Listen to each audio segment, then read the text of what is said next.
Good evening, everybody. It is I, Nick Pennsylvania, and I am here with Brendan Bond. Good evening, Brendan. Good evening, Nick. Well, and I have to say, we have gotten so much feedback on our most recent conversation that we had about the EVPs that our friends had sent us. So thank you again to, Yes. my reaction to them. When we were listening, when we were conversing, that was the first time I had heard them, and I stand by. Mm-hmm. Um, Not a comforting sound. Everybody I've talked to that has listened to it has said much the same thing. Some people are wondering, well, how can you know for certain that these sounds weren't superimposed over? And a good part of that, the largest part about that, is just the trust we have in Mm-hmm. the source that we Right. received it from. But it's also, and again, you can speak more cogently to this fact, it's even when you superimpose audio on existing audio, unless you're really, really good about it, it can leave kind of a sharp outline, not unlike when Mm-hmm. you superimpose something else in a photo form. But everybody seems to agree it sounds very close. It's amazing that no one heard it. It Mm-hmm. doesn't sound like any natural thing in the immediate area, and everybody just kind of agrees it sounds like indigenous speech is what they're Mm-hmm. saying. What are some of the things you're hearing? And I'm going to pull up our email real quick Mm-hmm. just to make sure I'm not missing any comments here. What have Yeah. you been hearing from people? So I heard from a lot of folks relatively quickly about this episode. It's funny because sometimes when we have episodes come out, I don't hear things about them from people for, days or weeks sometimes. Or someone says, "Oh, I just listened to your episode from, 2 weeks ago and really liked whatever part of it or whatever," which I still love. But with this episode, by the time I woke up in the morning, because the episode usually posts at midnight, um, and by the time I was like up and moving in the morning, I already had a few messages in my inbox and a few other places. And it seemed like everybody across the board thought that it was really freaky sounding, and people had a lot of thoughts and a lot of ideas that I hadn't initially thought of. Now, there's one we're going to talk about, I think, a little bit tonight, but I want to know, did you hear anything crazier than that? Than the one thing we're gonna mention here in a sec?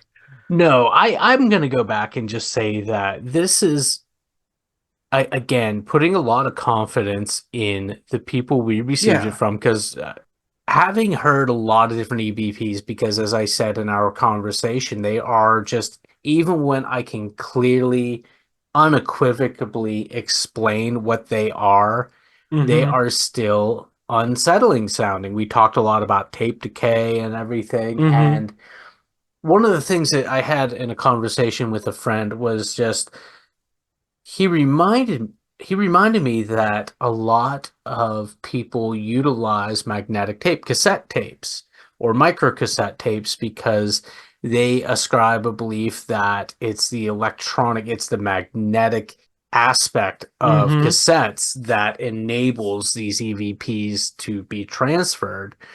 And another person in my life, she said, well, doesn't that kind of if this is what it is, Mm-hmm. doesn't this pretty much blow that out of the water, because this was recorded with an iPhone, or these two events were recorded with an iPhone, which I have to agree. But of all the EVPs I've heard, this is definitely like the most present. It's just it's right It's there. right there. It's Yeah. nothing choppy about it.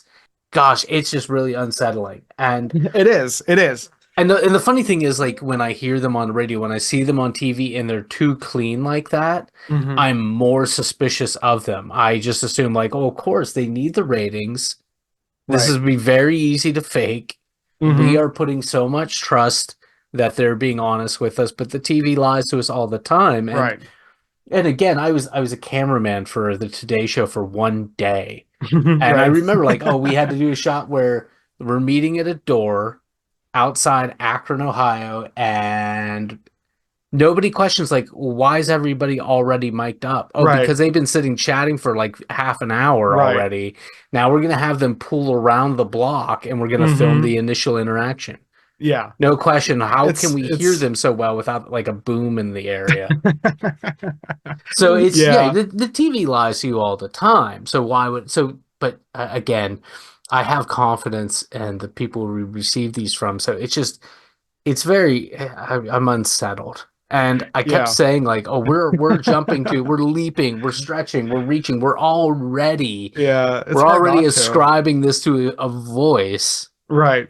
But it's just I'm really out of running out of options. Like, how else can I explain what I'm hearing? It's just very weird. And again, that's still me I'm still saying Hmm. this is a really fantastical Thing. explanation, but boy, it's what a weird experience. Yeah, it was strange. And I think that that's why a lot of this stuff is so much fun because like you go through the initial I do try and be rational about these things despite what it might sound like. And like the first thing is you look at okay, you look at the provenance of the file and we say, "Yep, like we trust these people, we trust where it's coming from, you know, like if they say this is what happened, then that's what happened." Then you go to the next side where it's like, okay, well, if for some reason this wasn't intentional, what else could it be? And that's where gets into like the idea of audio pareidolia, which is hearing things that and basically making patterns and putting hearing a voice where there's not a voice. You know, it is just wind in the rafters, but your brain is sure you hear whispering. You Right, know, because stuff like that. pattern seeking behavior, which we've Right. talked a lot about, with Dr. Michael Hmm. Shermer's writing on it in Yes. particular. Yes, and that's the thing. So it's not that you're mishearing, like your brain is hearing voices. Right. That's not what the source is, but you are in fact hearing voices, Right. The experience is Yeah. undeniably real. The Yes. attribution. Yes. Well, those are different things. Yeah. Right. Um, which I know sounds like a semantic argument, but it's like saying like, oh, well, the color you're seeing isn't the color that we think something is. It's all those other colors being reflected back. It's like, well, yes, but it's our interpretation that we're talking Right. about. So you're right. Talking about source and interpretation, they are different things that we really do like to correlate. And so we understand that we're, like you said, speculating here. But one of the things that a bunch of people brought up right away that I didn't bring up at all Yes. was something that you hadn't thought of either, which made me feel a whole lot Well, better. I hadn't This, thought of it because I'm not really familiar with it. I know I've heard the term in passing, and I believe, I'm quite certain that it was in a conversation that you, Mike, and I had some time ago. The phrase mm-hmm, samurai chatter came about. Now, I am not very familiar with this. You briefly explained to me that historically it comes from there was a specific example, and mm-hmm, somebody said it sounded almost like a cartoon version of a character in a Kurosawa film who was a mm-hmm. samurai, and therefore the term samurai chatter was born. I know you're not especially comfortable utilizing that term, so we're just going to refer to it as chatter. But can Mm-hmm. you explain what this is and why it sounds so akin to what we're hearing? Yeah, and some people might think that we are really jumping the shark here, and just you wait. Oh, we So haven't even begun to yeah, leap to the sharks. we haven't even put our leather jacket on. We haven't even started the Harley. So where this comes from is the idea of chatter comes from the Sierra Sounds. For those of you who aren't familiar, the Sierra Sounds are kind of in like I'd say the top three, definitely the top five of like supposed Bigfoot recordings that are out there in history. Some people are very convinced by the Sierra Sounds. Some people are equally as convinced that it's absolutely a hoax. So you got folks on both sides of it, like usual. Supposedly, the Sierra Sounds come from 1971 and early 1972. There was a Bigfoot researcher named Ron Moorhead. You could still buy his books and everything. He was still active and everything. Stuff's still out there. Excuse me. He heard of this hunting camp in the Sierra Nevada mountains where they were having all this kind of weird vocalizations, these Bigfoot sightings, and a lot of other like high strangeness. Like there's other stuff that happens here that Bigfoot folks don't typically report on.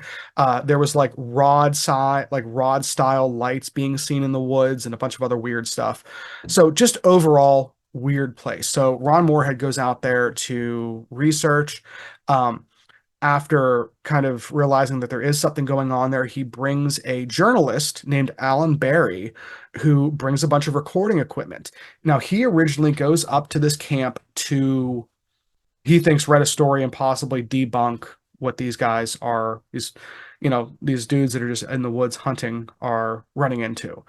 So, what he proceeds to do is capture a whole bunch of recordings of Ron Moorhead and some of the other hunters interacting with something, supposedly Bigfoot or Sasquatch. The things they kind of capture are everything from grunts to whoops to whistles, and then this chatter, which sounds like people talking in the woods in one way, shape, or form. Now, this chatter is where a lot of the references of the Sierra Sounds are really, really placed. So this Alan Berry captures this and goes, well, there's something here. One of the first kind of big issues of provenance that comes with this is there was a gentleman named R. Scott Nelson, who was a cryptolinguist for the U.S. Navy.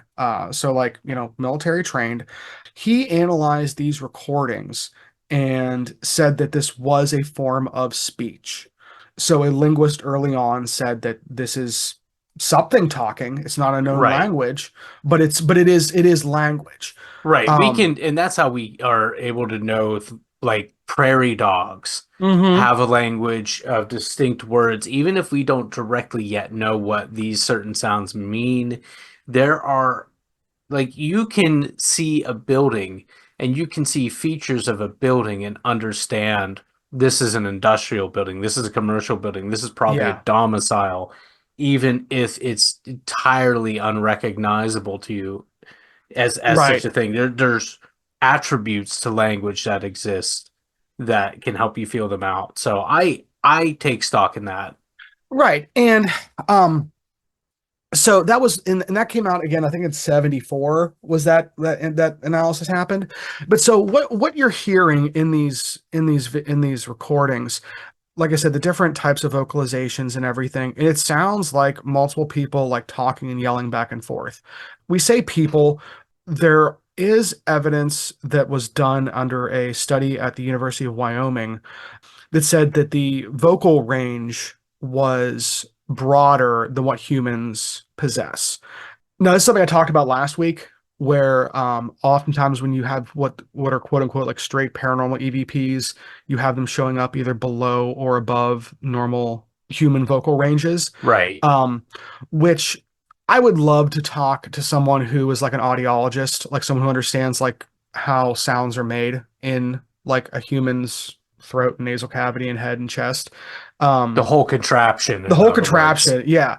I'd love to talk to someone who knows about that side of it because I don't understand why that matters. Because if I'm talking in this room right now, there is reverberation happening in this room that is lower and higher than my quote unquote vocal range. Yeah, it So, sounds like to me, if I can yeah, jump in, yeah, it please. sounds like this is one of those things where I'd imagine you could only be really sure of if you know the environment with which this thing You is can recorded. recreate it. Yeah, Because, as you say, the whole contraption, your diaphragm, yeah. the mouth chamber, all Hmm. of these things, they are factors in the pitch of your voice, Right. how high or how low it is, how round the sound Hmm. is versus like a Yes. more nasal sound. So it's you can only really know for certain where a person is if you are close miking them in a Hmm. room, the characters of that room, which you are already familiar with, say Hmm. like an anaerobic chamber, Right. A good example. okay. Yeah. So these are famously rooms in which sound it just gets absorbed. Yeah. You can pop a balloon in it and you barely hear a thing because so much concussive sound Hmm. is produced by the bouncing back. Am I wrong in No, saying you're no, that? you're absolutely Okay. 100% correct. Yep, Because 100% again, correct. even though I know I have a lot of experience in recording and audio, Brendan is learned in this in a Hmm. way that I definitely am not, and I won't pretend to be. So I would say I agree with you. I've never considered that, but I would say that somebody who is analyzing this and they have a general idea, hey, this was recorded Hmm. outdoors, Yes. would be able to say, now, Right. but there is a range. There is a range in Yeah. which human vocal cords, and again, sorry, I Hmm. just smacked my mic. Everything being a bell curve, I am Right. sure there are exceptions that lay You'd just think. beyond one Right. way or the other, but those are so rarefied that we can probably say Hmm. that's not the case. So Right. I would say that I think there's merit to the argument being made that, hey, we think this is either something else or we'll Hmm. attribute something paranormal to it, but we don't believe this is human because this pitch is so lower or so much higher Hmm. than we know the curve of known human speech to reside within. Right. Now specifically with this University of Wyoming study, this is a Dr. Lynn Curlin. She said that this would have to be something between 7.5 and 8.5 feet tall. Which again, I'd love to talk to someone to quantify that because I'm not sure how you can, if you just say like, oh, this sounds 20% bigger than the average person, like, And or again, something. based on what? Right, exactly. That's why I just like, so you see stuff like that thrown around with this that I would love to dig into that They're isn't dug saying into from great. the audio, they're putting a judgment on how. Yes. Because listen, I don't know Yeah. if you've ever listened to Charlie Patton records. Charlie Right. Patton was like 5'3", five foot Right. four, and he Yeah. sounds like a walrus. Right, exactly. So there are so and this is the thing is there is stuff about this that is very there's a lot of people out there who do a lot of work to explain why the Sierra Sounds have to be Bigfoot and can't be people. I Yeah, have to dwell on this a moment longer right. because okay, Yeah. this is a doctor. I don't understand the mechanisms by which they're Right. I don't saying that. either. That's yeah. So That's maybe why there's a I'm very good reason, but hmm even then, you can present really good reasons, and hmm it sounds like it makes sense, but it's still not right. true. It's still not accurate. I Oh, mean, it's called sophistry. That's why right. It's it's my specialty. well, Hubris and sophistry. All I think yeah. much like not Gourmand. Oh my goodness, why can't I think of there was a help me out here. There was the antic Greek philosopher who would graffiti the walls of the marketplace, and Oh, we attribute his name to like high living, like a right. gourmand. What's his name? Oh my goodness, I'm gonna That's gonna kill me. give me a sec. Epicurus. Oh, Epicurus. I'm Yeah, sorry. It's for some, and I think there was even a the magazine Epicurean. Yes. called, right, exactly. And it is a misattribution to his actual belief. He believed in a really simple life. He said something about, I have my friends, I have a wheel of cheese, I am good.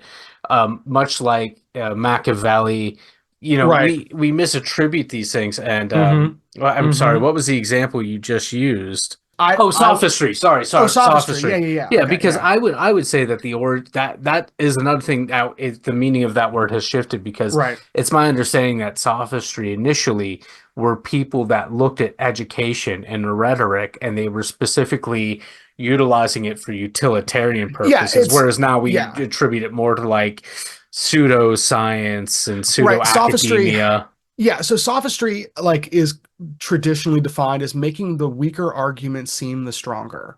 And it's basically the idea of you're using like rhetoric and you're using like how you present an argument to That is make it rhetoric. yeah, to make it seem stronger. Like and it's the idea that like whenever I was first introduced to it in college when people would talk about the whole flat earth theory. So originally, people who were quote unquote flat earthers back in the early 2000s were people who were into rhetoric. It was the idea of how successfully can you argue something that isn't true. Um, Yeah. and it's the idea of like debate class almost, Right. you Well, and know? again, rhetoric classes usually is this is my wheelhouse. Now, Yeah, it ties with logical proofs too. As it you does. know, Yeah, it's for doing yeah. logical proofs Hmm. don't have to be accurate to be correct. Right. And much like law, of course, it's Hmm. often said that law and the practice of is not necessarily the conquest of truth. Hmm. It's the victory of rhetoric. It's being Hmm. able to convince people that It something's is. true or not. So, So yeah, that's why when you we're hear getting stuff way like out this, there, yeah. but But and again, we still haven't quite got. We're still just getting ready to go over the ramp. Um, is this pseudoscience? yeah, Is this it's all, is yeah, this right? yeah. That's But it's I'm not yeah, prepared to say we can listen to a voice and without video, without knowing who the subject is, say, oh, this has to be over 7 feet tall. yeah. I just yeah. It's that seems like a stretch. I think Um, even being presented with the metrics of that, I would be very cautious about subscribing to Yeah, that. right. And so you see a lot of that around these recordings. And not to again get on my paranormal soapbox here, but it's the idea of the whole like flesh and blood thing. Like people Yes. are trying to really use very legitimate hard science to prove that Bigfoot is Bigfoot. That it is just like a creature in the woods. And again, a lot of people are really convinced about the Sierra Sounds. I think they are really freaky. If I heard this chatter in the woods at night, I would not be like, "Oh, there is a person out there." That's not what I would be thinking either. So they're definitely creepy. The reason the reason that this came up initially, and the reason we're talking about this is because I probably had about 6 or 7 people that day that we released this episode last week reach out and say, "Hey, this sounds like the Sierra Sounds chatter." I am almost embarrassed to admit that I had never even considered until people started bringing it up. um, because it's such a weird contextual thing to talk about. It really like once they said that, I went back and listened. I'm like, God, geez, this really does sound like Sierra Sounds, which is crazy because the Sierra Sounds were apparently recordings made of this family of Bigfoot in the Sierra Nevada mountains that is touted by Flesh and Blood Bigfoot researchers as evidence of an undiscovered or unrecognized great American wood ape, basically. But in this instance, you have something that sounds very similar showing up as a straight up EVP, not a disembodied voice, not a sound in the woods, something that's just showing up on an electronic device while someone is making a recording of a Carolina wren in Brady's Run State Park, Right. Brady's Run Park. And That's not reacting to it at yeah, all. yeah. To say that this is an EVP of a Bigfoot is kind of bananas. Like that's like I'll even admit that's a boy is that a stretch. We're now officially jumping the shark. At this point. um I don't know. It doesn't make it any easier to say where this sound came from or how it was recorded or what produced it. Um but it if you're looking at okay, is there any precedent in paranormal research that seems similar to this recording? That might be the closest one. Is the Sierra Sounds. So, Well, okay, so here's how I'm going to respond to that because hmm I have heard the Sierra Sounds. It's been a long time. I hmm wasn't familiar with the term. Again, the term most people use is samurai chatter.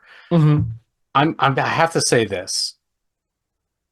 The sounds may be similar, but hmm everything else about it is different in the different. sense that one, the subject who recorded what we presented hmm does not interact with the sound in any way, shape, or form. Is not hmm a Again, if all things are to be believed, is not even aware that the sound's there until some time later. We're hmm talking a scope of years Yep. because this was only recently brought to our attention and only recently Yeah. after it was discovered.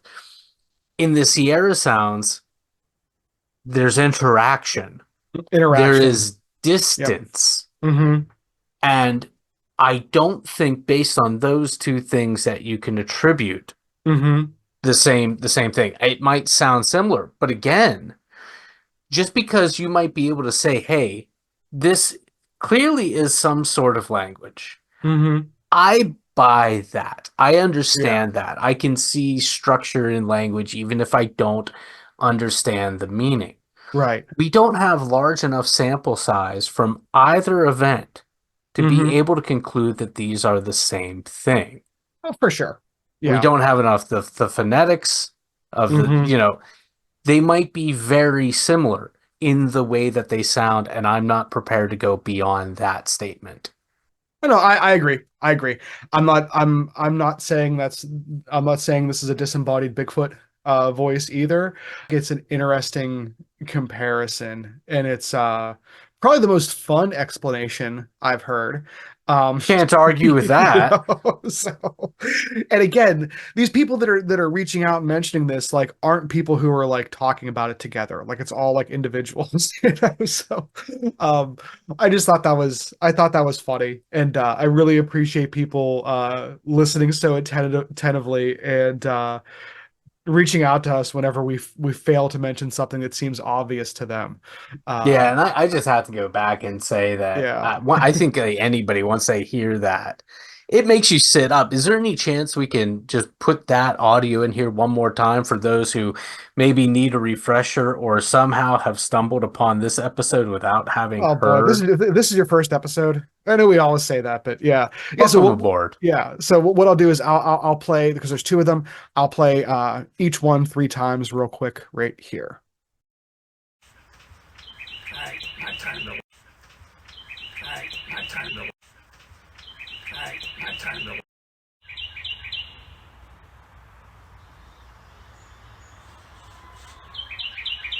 Like this.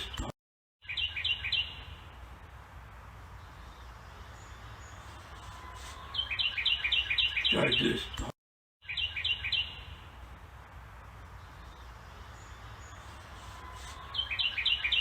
Like this. Awesome. So yeah, so that's just to kind of catch everyone up.